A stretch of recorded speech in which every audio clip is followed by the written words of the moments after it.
Bueno, estoy para recordar que hay. Algo muy importante es que tenemos dos eventos ese día. El primero lo venimos anunciando hace rato. ¿Me ayudas desconectando los micrófonos? El primero lo venimos anunciando hace rato, que es sobre sexualidad. El 25 de octubre es un sábado. Mire con sus ojos aquí. Jóvenes que están aquí a las 5 de la tarde. ¿A qué horas debe llegar usted que es joven? Si tiene más de 16 años, si es soltero, entra. Si usted dice, no, ya siento que ya no es mi edad, tranquilo, no se preocupe. Pero si usted es soltero y tiene más de 16 años, aplica, por favor, prográmese para estar en la iglesia Plenitud de Vida, calle, eso es Autopista Norte con calle 155. 155, alguien que me confirme, ¿sí? ¿O estoy errando? 155. 145, perdón, 145.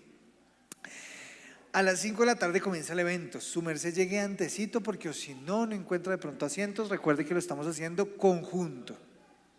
Segundo,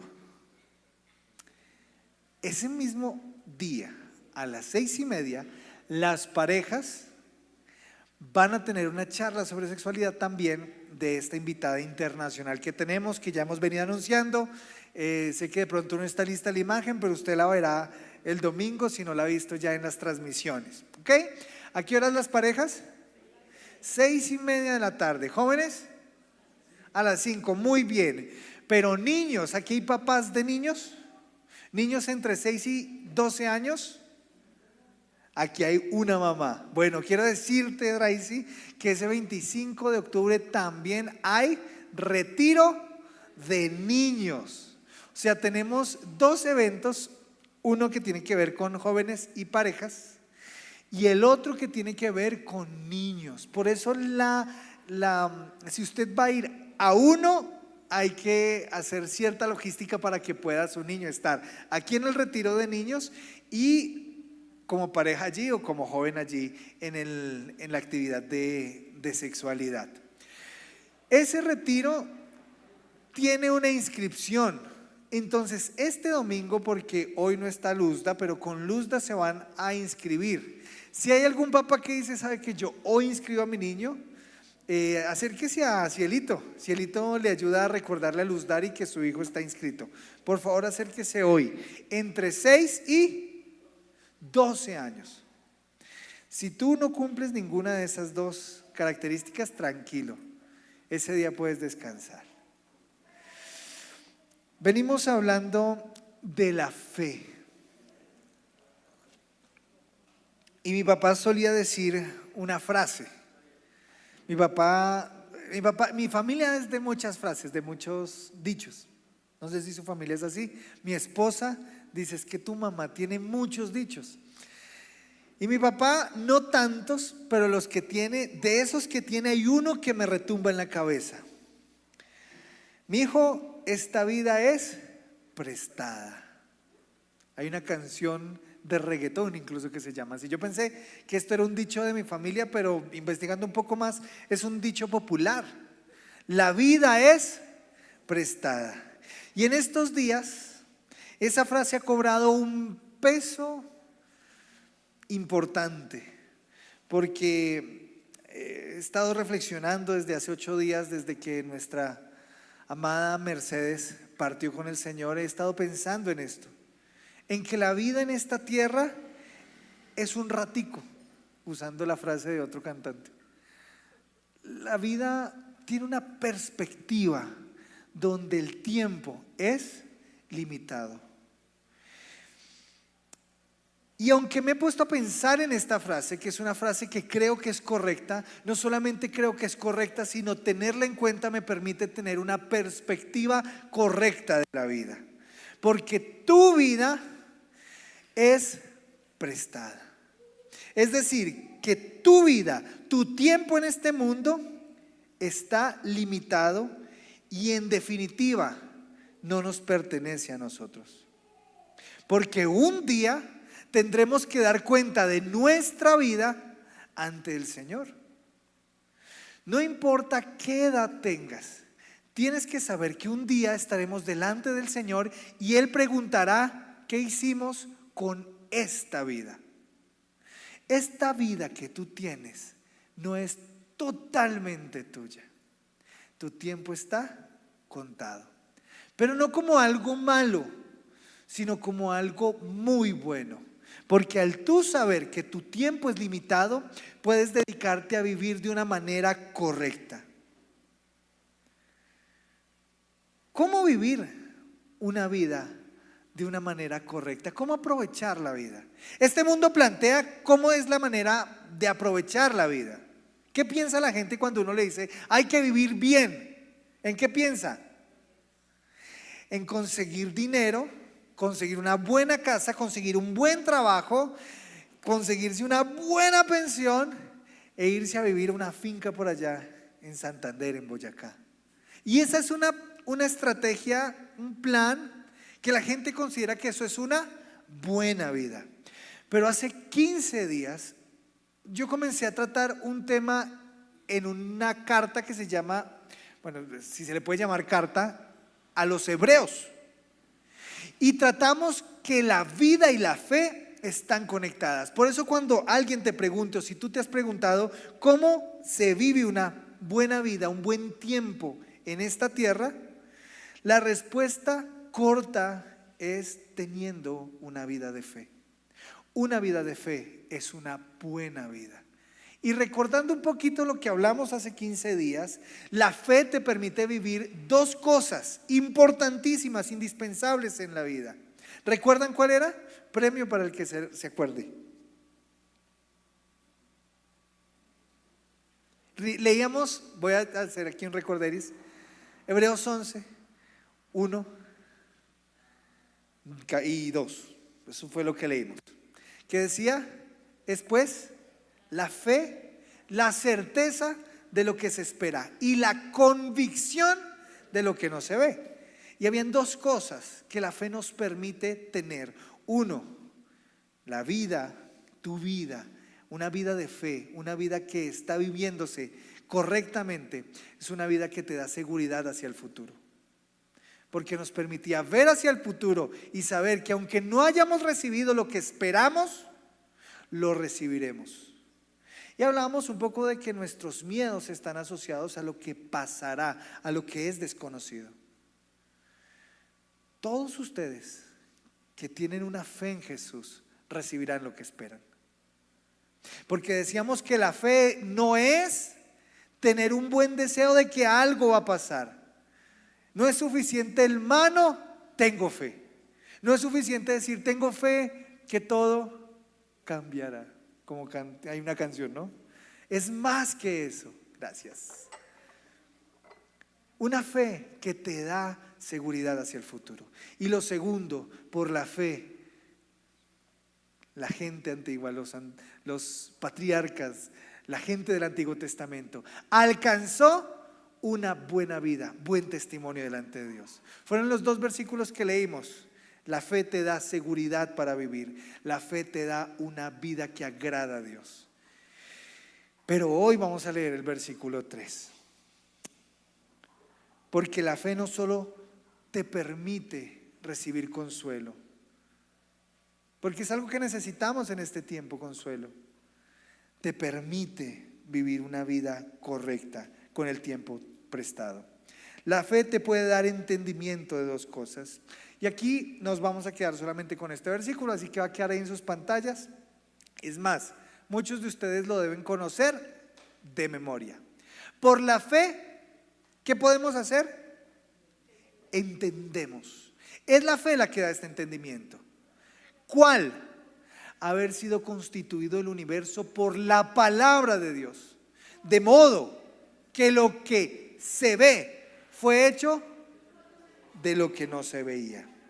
La fe puede darte entendimiento de dos cosas sobre tu tiempo aquí en la tierra. Primero, por la fe entendemos haber sido constituido el universo por la palabra de Dios.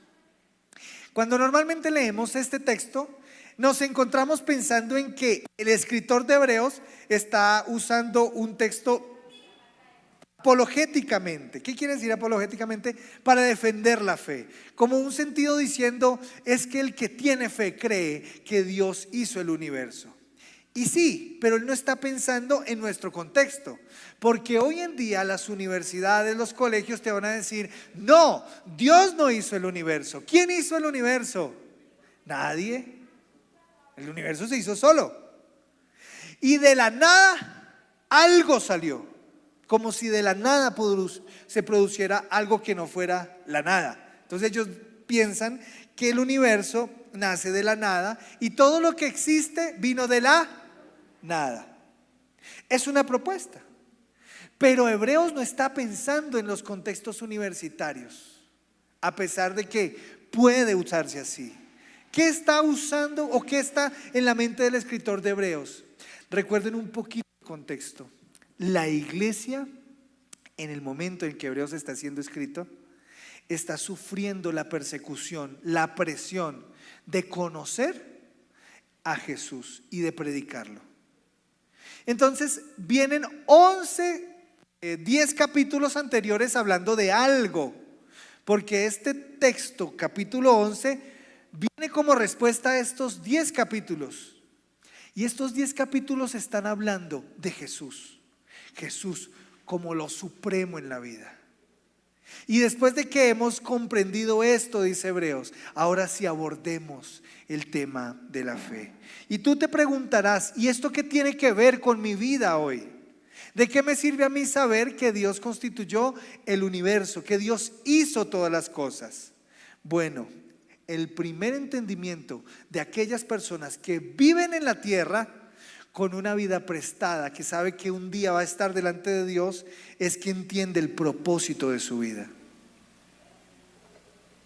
Este texto está recordándole a una iglesia que sufre y que tiene la tentación de echarse hacia atrás, ¿de qué se trata la vida? Por la fe entendemos que el universo, tu vida, tu trabajo, tu casa, todo procede de Dios. Todo fue hecho por Él. Es la fe la que te da una correcta perspectiva de lo que se trata la vida. Yo tengo un grupo con adolescentes y ese grupo con adolescentes me encanta porque sus preguntas son genuinas, sus respuestas son bien interesantes, y una de las cosas en las que había crisis con un grupo que estaba hablando es: ¿para qué estoy aquí en la tierra? Cuando la tristeza se apodera, como veíamos el domingo, cuando las emociones se enaltecen, nos abordan, nos desbordan, resultan preguntas existenciales. ¿Para qué estoy aquí? ¿Mi vida de verdad tiene algún significado? ¿Importa lo que hago? Bueno, tu vida fue hecha por el Señor. Y la fe te da una correcta perspectiva de tu vida. La fe pone tu vida y tu mundo en el contexto correcto. Y tu mundo y tú existen por Dios y para Dios. Tu vida existe por Dios, es decir, Dios hizo tu vida, pero una cosa hay un sentido en lo que Dios hizo, un propósito. Quiere decir que todo lo que tú conoces fue hecho por y para Dios. Todo lo que tú tienes fue hecho por Dios y para Dios. Cuando alguien está viviendo en la casa, alguien aquí vive con sus papás, no levante la mano, simplemente creo que aquí hay varios que entienden esta dinámica. Aquellos que viven con sus papás pueden usar todo lo que hay en la casa. Pueden usar la comida, pueden usar los muebles, las camas, la ropa, todo lo que hay dentro de la casa. Pero en una relación correcta con un papá, un hijo entiende que esa casa es suya, pero no es suya. ¿Qué quiere decir? Que todo lo que hay en esta casa tú lo puedes usar.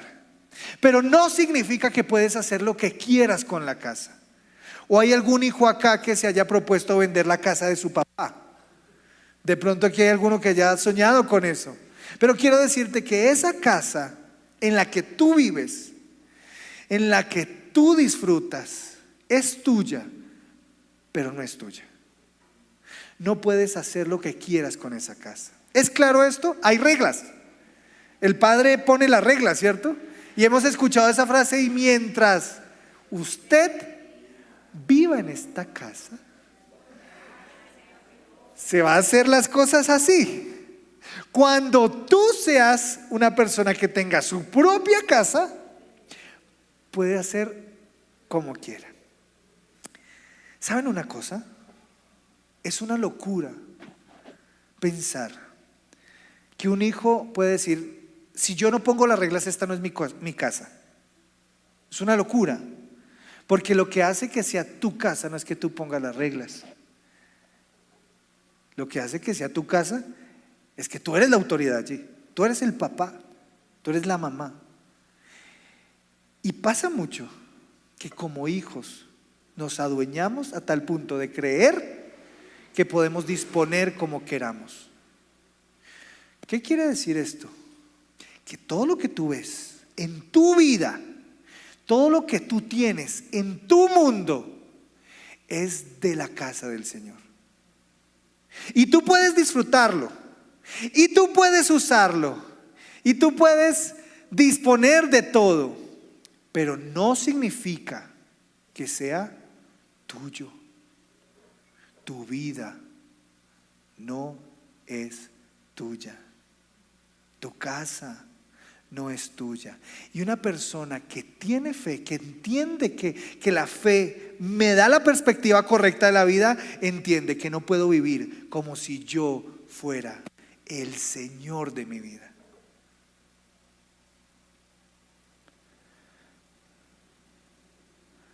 Asimismo, la fe te da el entendimiento. Te da el entendimiento de qué se trata tu vida. Aquellos que se preguntan: ¿y para qué estoy vivo? Quiero decirte para qué estás vivo.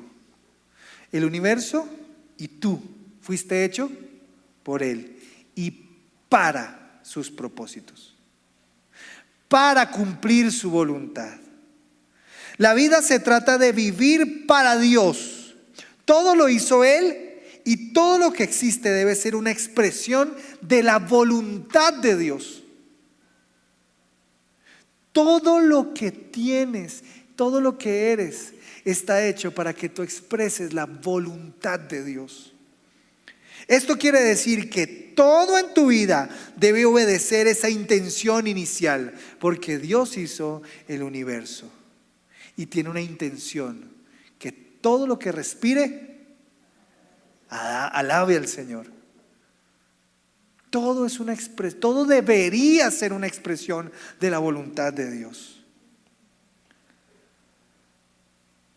Ahora, ¿tú podrías afirmar que vives así?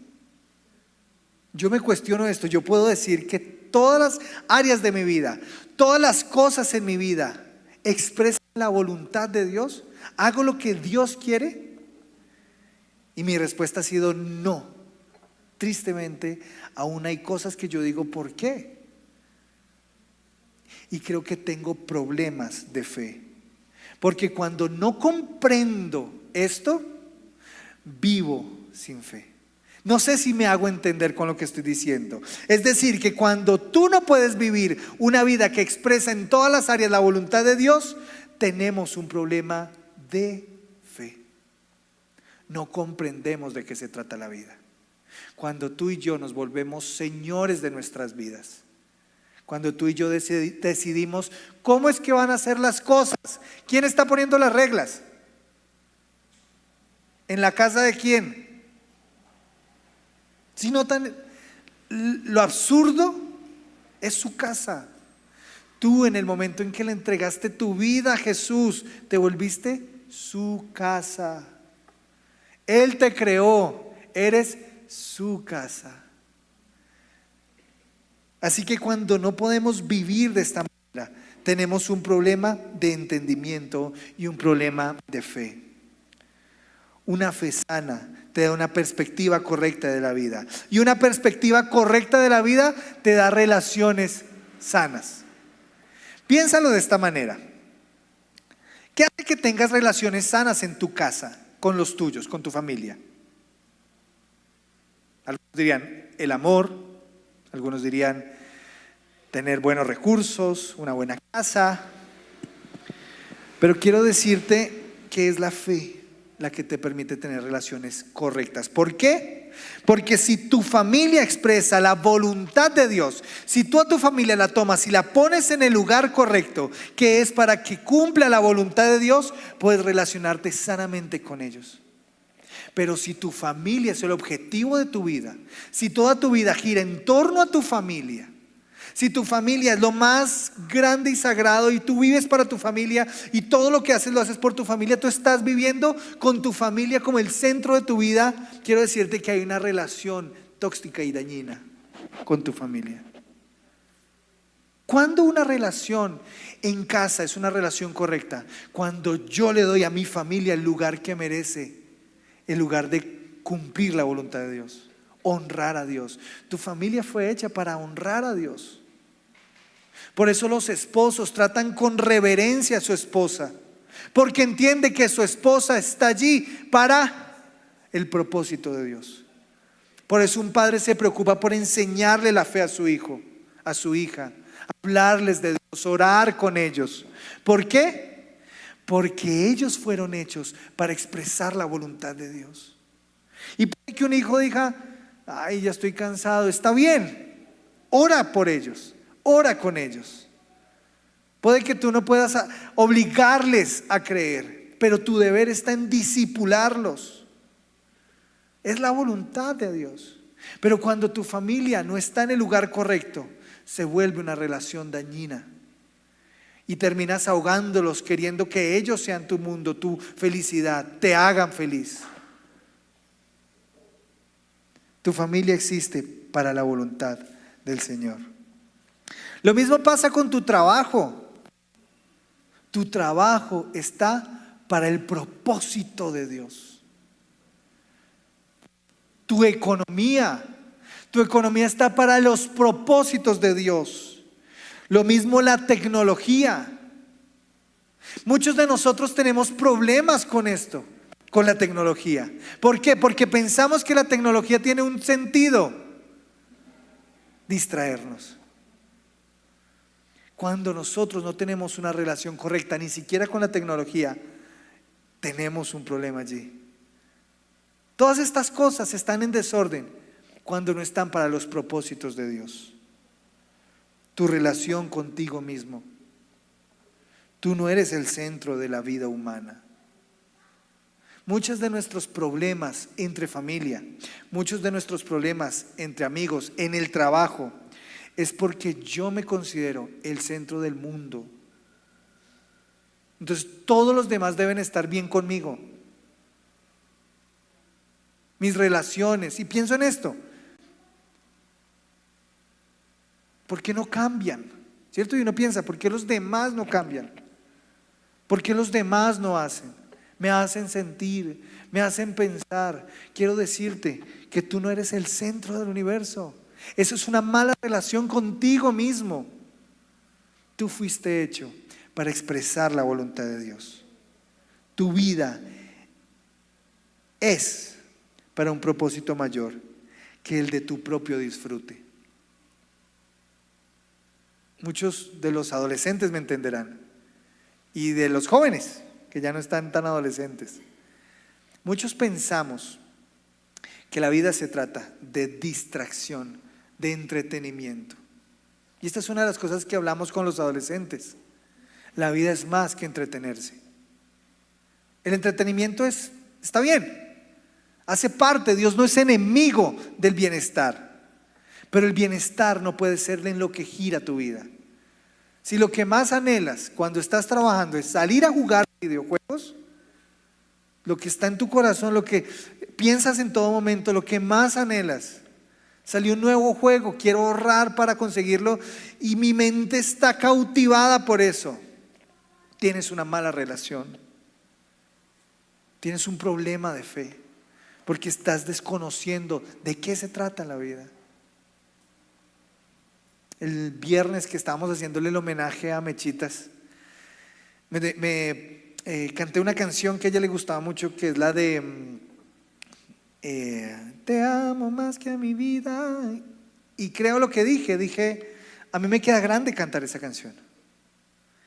Y considero que Mechitas pudo experimentar eso, porque cuando uno muere uno mismo, no en el sentido físico, no, desde antes, cuando uno dice no a cosas que uno quiere para que Dios haga lo que Él quiere, eso es poner a Dios en el lugar correcto.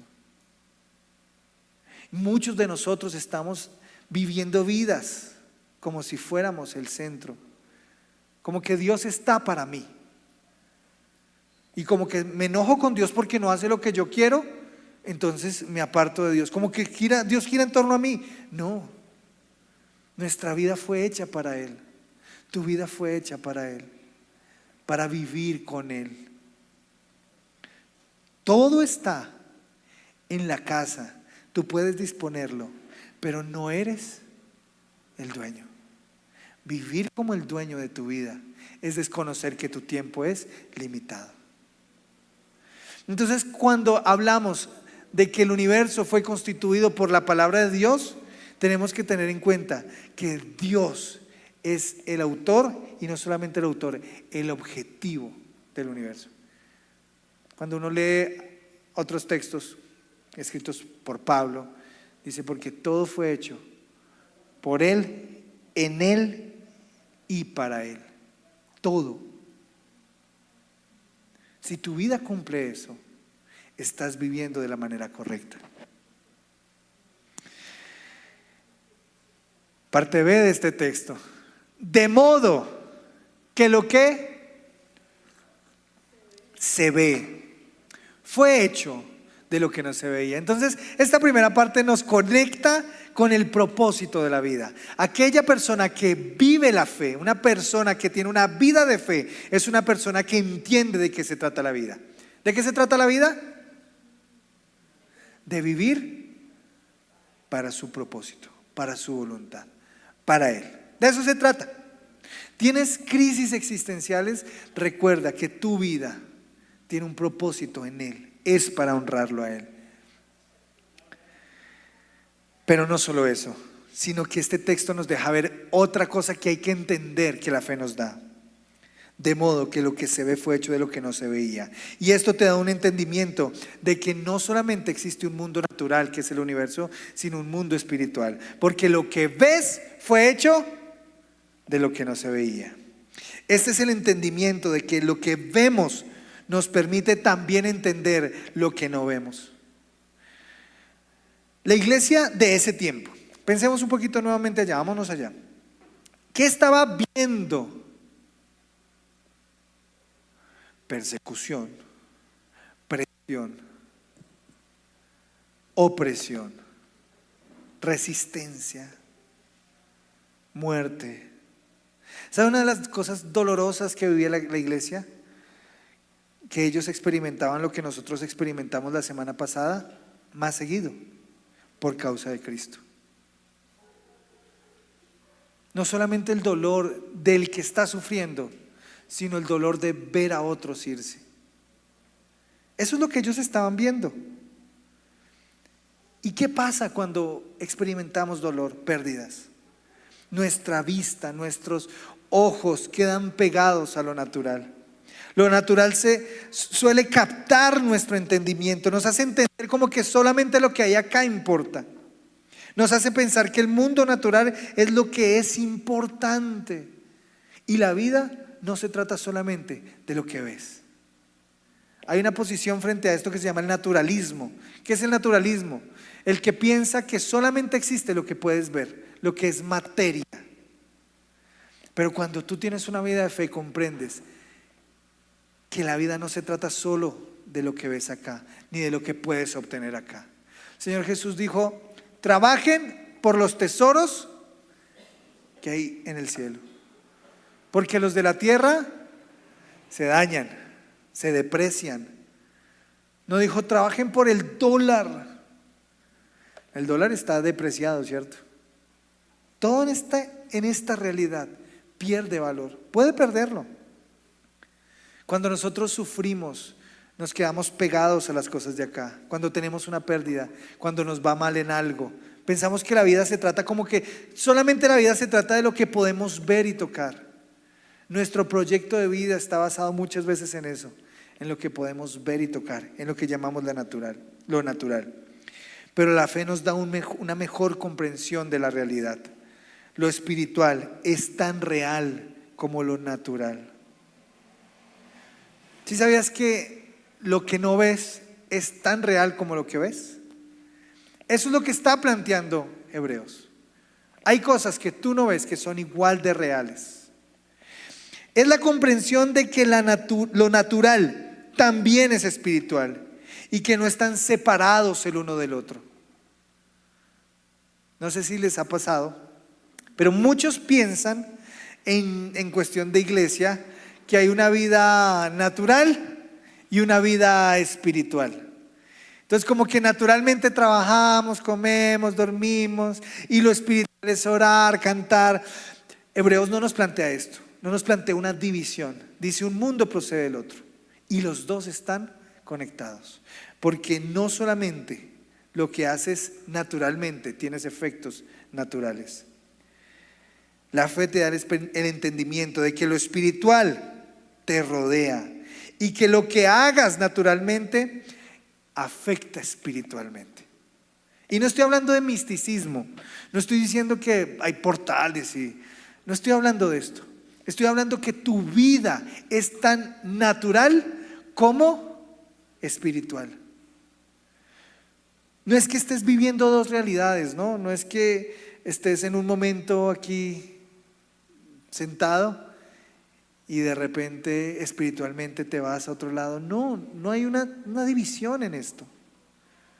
Estás viviendo una realidad que es tanto natural como espiritual. ¿Alguien recuerda el Edén? La historia de Génesis. Era un lugar tanto físico como espiritual. El fruto del árbol de la ciencia del bien y del mal es un fruto tanto natural como espiritual. Los efectos de comer un fruto en el cual Dios dijo no coman es un efecto tanto natural como espiritual. Porque el plan de Dios no es que tú tengas personalidades partidas, es que entiendas que lo que haces naturalmente afecta espiritualmente. ¿Cómo puedes entenderlo? El pecado es un gran ejemplo. ¿El pecado cómo se comete espiritualmente? ¿Tú te desdoblas y empiezas a pecar? No, el pecado es algo que haces naturalmente. El pecado se practica en lo natural, pero tiene efectos espirituales, porque el mundo que vemos se afecta del mundo que no vemos. Afectamos las cosas espirituales. Por eso cuando se hablaba el domingo de cómo lo que escuchamos tiene que ver con la fe, porque la fe viene por el oír, y cuando oímos cosas que son dañinas, ideas dañinas, terminarán afectando tu fe. A mí me pasa mucho que cuando estoy hablando con alguien y esa persona es cercana a mí, pero tiene una visión pesimista de la vida y empieza a hablarme, yo me entristezco con la persona. Yo digo, sí, qué triste. Eso es fe. Es espiritual y es natural. Porque la vida, tu vida, está afectada por estas dos naturalezas. No las puedes sesgar, no las puedes separar. Pero también las cosas buenas son tanto naturales como espirituales. Ahorita estábamos cantando y estábamos cantando con un instrumento natural, con instrumentos físicos, naturales. Cuando hablo de naturales me refiero a físicos. Cantamos con una voz natural, pero lo que hacemos también es espiritual. Cuando tú lees la Biblia es algo natural y espiritual. Cuando escuchas la palabra de Dios, eso es tanto natural como espiritual. No se te parte, o sea, como que una parte aquí está así como en un trance, ¿no? No es ese tipo de espiritualidad. Es una espiritualidad integrada a tu vida. Tus palabras y tus actos importan. Tu actitud frente a las cosas importan. Por ejemplo, escuchar la palabra ¿es espiritual? ¿Es espiritual oír la palabra?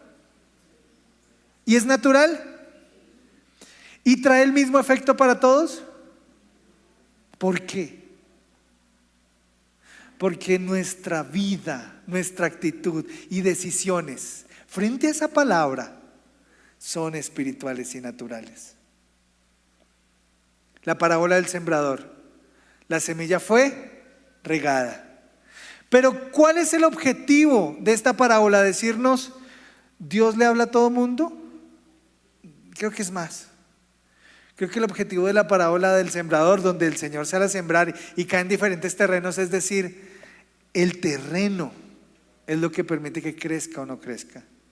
Tu actitud frente a la palabra es espiritual y es natural. Por eso cuando tú escuchas la palabra, si tu mente está en otro lado, si tú estás, por ejemplo, no sé, estás leyendo la Biblia en tu celular y te salió una notificación de WhatsApp, una notificación de Facebook, de Instagram, y lo abres, es un acto natural que te desconectó, que tiene efectos espirituales.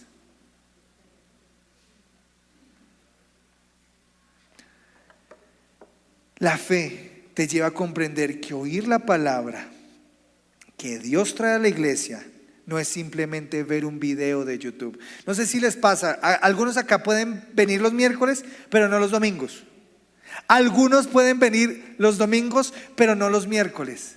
Pero nos hemos dado cuenta de una cosa que nos pasa, y es que los que vienen los miércoles tienen ni idea de que se está predicando los domingos, y los que vienen los domingos no tienen ni idea de que se está predicando los miércoles. Entonces vivimos una dirección que Dios está dando a medias. Entonces no vengo y no escucho la palabra. ¿Eso es espiritual o es natural? Es las dos. Hay un reto. Si creo que el oír la palabra provoca en mí la fe, porque la fe viene por el oír, tengo un reto, y es saber oír. Porque saber oír es clave para que algo pase en mi corazón. La fe te lleva a vivir entendiendo que los tiempos en que me arrodillo, oro, canto, le hablo a otros de Jesús, es una cuestión tanto natural como espiritual. ¿Cuántos creen que orar es espiritual? Amén. ¿Cuántos creen que hablarle a otros de Jesús es espiritual? Es supremamente espiritual. Es una guerra espiritual. La guerra espiritual no es solamente orar en contra del diablo, es predicarle a los cautivos del infierno, a los que están dominados por el pecado, hablarles de Jesús, de la libertad de Jesús. Eso es espiritual. Es tanto natural como espiritual. No todo lo que haces, no todo lo que haces es espiritual.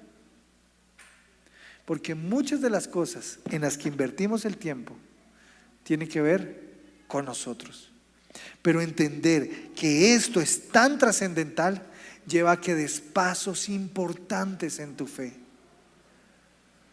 Tú fuiste hecho para crecer tanto naturalmente como espiritualmente. Y crecer espiritualmente no es venir miércoles y domingos a la iglesia.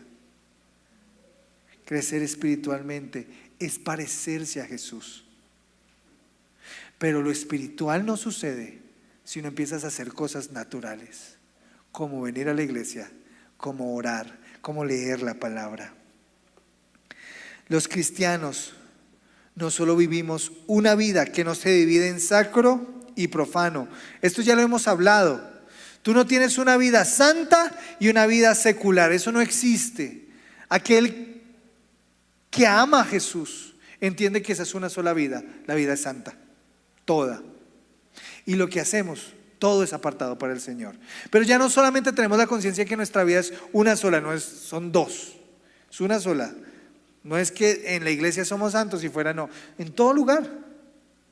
Pero ahora entendemos que no solamente está unida esta vida, sino también la naturaleza espiritual y la natural. Quiero que pienses en esto. Jesús es el que hizo el universo. Juan 1 dice esto: por medio de él fueron hechas todas las cosas, y sin él nada de lo que ha sido hecho fue hecho. ¿Saben cómo le llama Juan a Jesús cuando aparece por primera vez en el Evangelio de Juan? Le llama la palabra. Por la fe entendemos haber sido constituido el universo por la palabra, por Cristo. ¿Saben qué es lo tremendo de esto? Que aquel que se inventó el universo, el tiempo, vino a la tierra. Él, que sí es dueño de la casa, vino a vivir como tú y como yo. Él no vivió para sí. Él no vivió para sus deleites. Él vivió en la tierra para la voluntad de Dios. Cristo, que hizo todo, decidió vivir como uno que no es dueño. Tremendo eso. Él, siendo el dueño, decidió vivir como uno que no es el dueño. Todo en su vida estaba en orden, en una relación correcta, porque todo lo que él tenía y todo lo que él era fue para la voluntad de su Padre. Tanto así que Jesús en un momento llegó y dijo: nada hace el Hijo que no vea hacer de su Padre. Mira el punto en el que llegó a negarse a sí mismo. Un día orando en el monte en Getsemaní, antes de ser crucificado, y él sabiendo que iba para allá, dijo al Padre: Padre, si es posible que pase de mí esta copa, yo quisiera no experimentar eso que viene, pero que no se haga mi voluntad sino la tuya.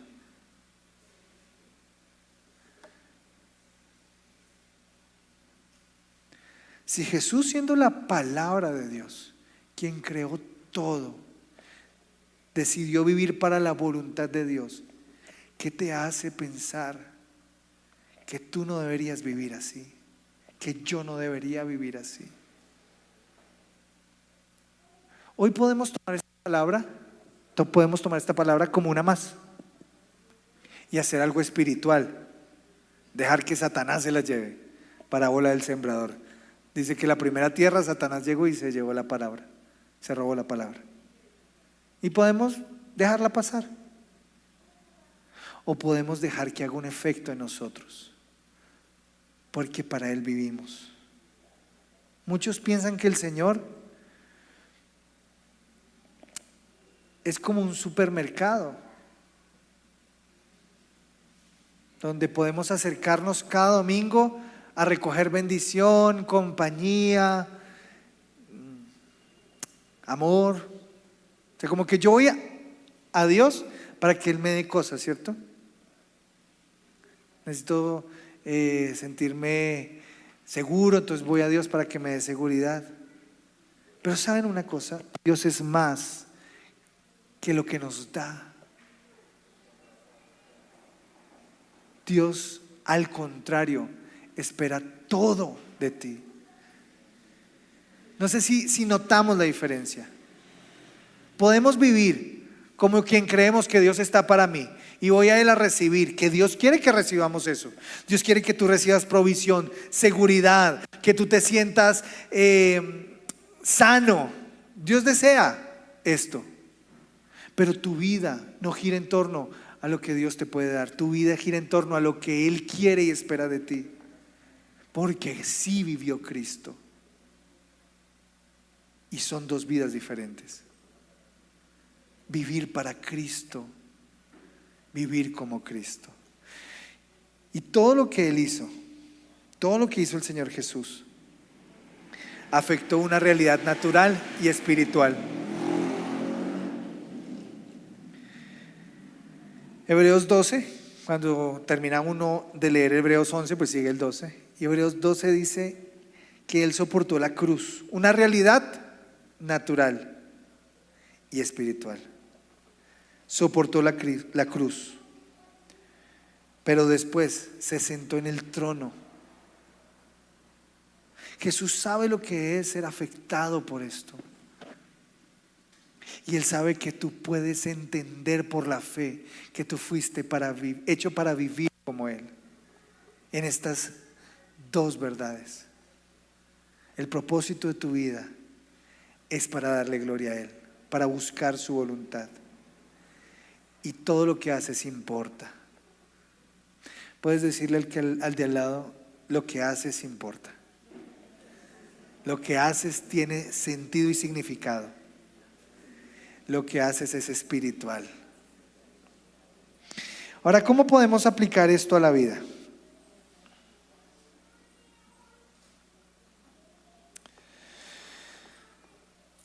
Sana tus relaciones.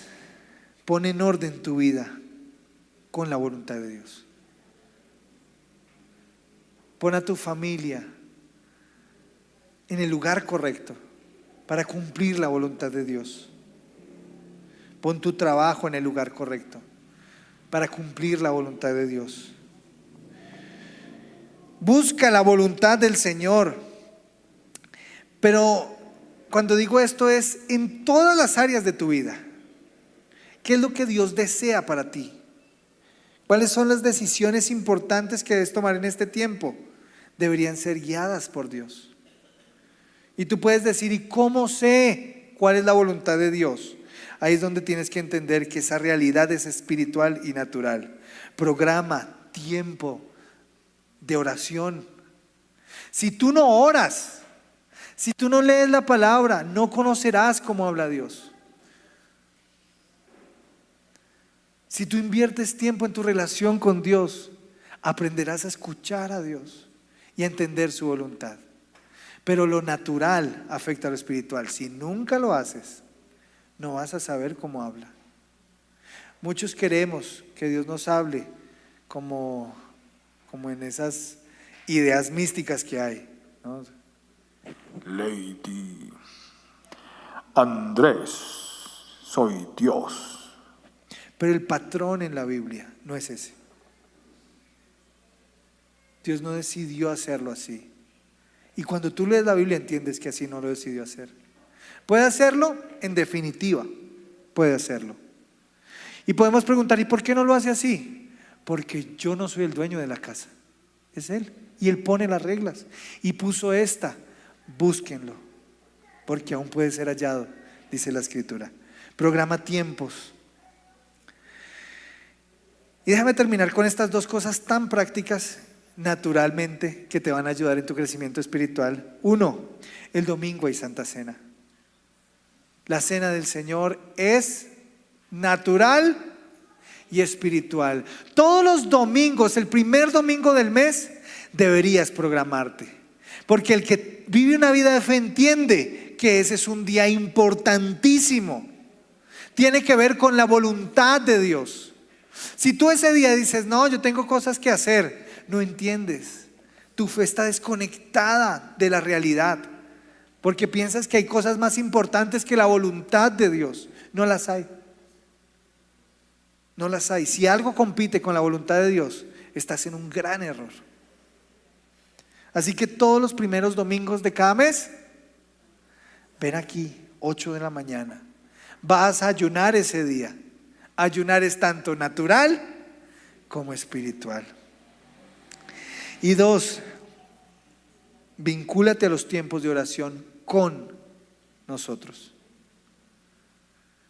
Vuelvo a hacer esta cuña, la voy a hacer hasta que yo los vea orar acá. Viernes a las 5 de la mañana, mujeres, acá se reúnen a orar. Es un acto, madrugar es un acto tanto natural como espiritual. ¿Quieres crecer? Madruga. ¿Quieres crecer? Ora. ¿Quieres crecer? Lee la Biblia y hazlo juntos. Porque una de las cosas que desea Dios es que ores en tu intimidad, pero también que ores en comunidad. Y si tú oras en tu casa, perfecto. Te falta orar acá. Hombres que están acá, que viven en el barrio, hombres que tienen como llegar aquí. A las 5 de la mañana estamos orando. ¿Cuándo dejaremos de decir esto? Cuando entendamos que la vida no se trata de mi comodidad. Porque madrugar, hombres, es espiritual. Orar es espiritual. Así que hoy vamos a tomar una decisión frente a esto. Siempre la palabra va a exigir una respuesta de tu parte. Siempre. Si la palabra no exige una respuesta de tu parte, bueno, algo le falta a la palabra. Aquellos que de pronto por primera vez han estado escuchando esto y dicen: wow, no sabía que a Dios le interesaba mi vida tanto como para que Él quiera que viva para Él. Quiero decirte, Dios te ama tanto que no solamente quieres que vivas para Él, sino quiere reconciliarse contigo.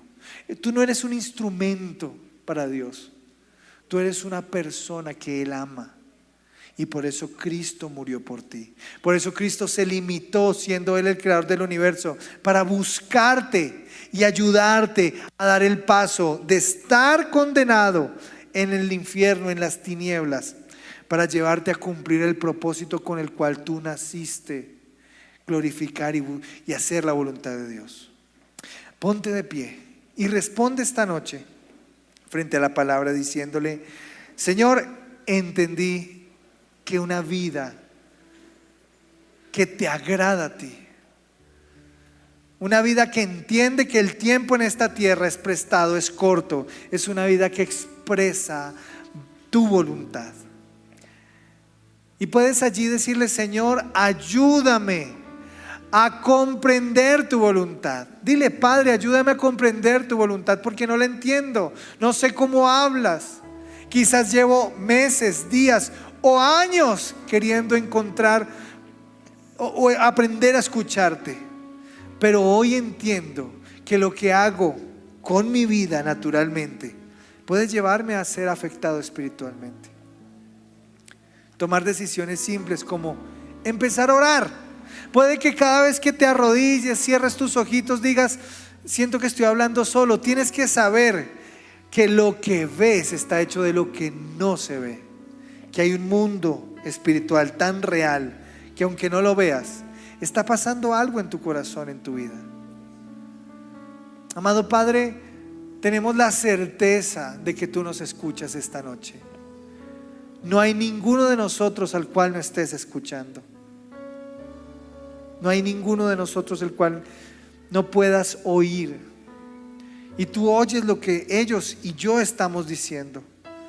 Y con sinceridad te pedimos ayuda, Señor.